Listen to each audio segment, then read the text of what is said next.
Ma'am, आम आदमी party के 7 सांसदों ने पार्टी छोड़ी और बीजेपी में मर्जर का ऐलान कर दिया, उसको मंजूरी भी सभापति ने दी।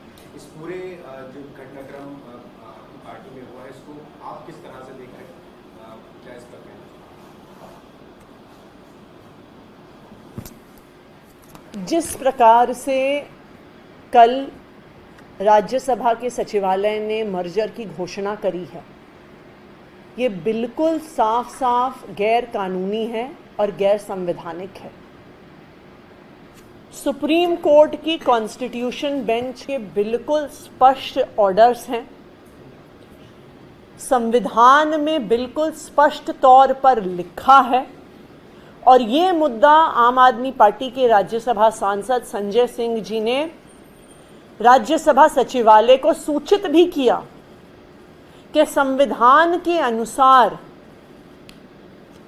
जब ओरिजिनल पॉलिटिकल पार्टी मर्ज करती है, उस मर्जर के लिए 2/3 लेजिस्लेटिव पार्टी की भी आवश्यकता होती है। लेकिन एंटी डिफेक्शन लॉज के तहत कहीं पर भी इस देश के संविधान में प्रावधान नहीं है कि 2/3 सांसद हो गए, 2/3 विधायक हों, वो किसी दूसरी पार्टी में मर्ज कर सके। लेकिन भारतीय जनता पार्टी को क्या फर्क पड़ता है? भारतीय जनता पार्टी को तो सिर्फ साम दाम दंड भेद से इस देश के संविधान को खत्म करना है, इस देश के लोकतंत्र को खत्म करना है। आप एक तरफ देखिए, पश्चिम बंगाल में हम देख रहे हैं कि किस तरह से इलेक्शन कमीशन का दुरुपयोग करके की केंद्र सरकार करती रही है। तो ये बिल्कुल साफ है कि बीजेपी का एक ही मकसद है कि हर इंस्टीट्यूशन को गलत तरीके से इस्तेमाल करके, अपनी गुंडागर्दी के लिए इस्तेमाल करके उनको लोकतंत्र को खत्म करना है। उनको कोई फर्क नहीं पड़ता कौन चुन के आया, कैसे चुन के आया, जनता ने अपना जनादेश किसको दिया, अपना वोट किसको दिया।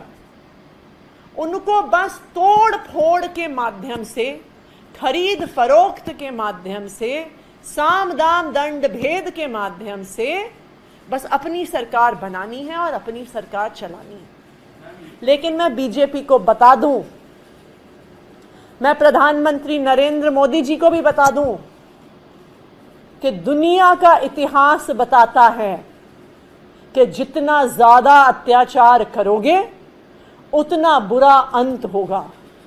और अब ये बिल्कुल साफ है कि बीजेपी और मोदी जी की राजनीति के अंत का समय आ गया है, इसलिए उनका अत्याचार बढ़ गया है। लेकिन इस दुनिया के इतिहास में जब जब भी किसी का अत्याचार बढ़ा है तो उस अत्याचार को खत्म करने वाला पैदा हुआ है।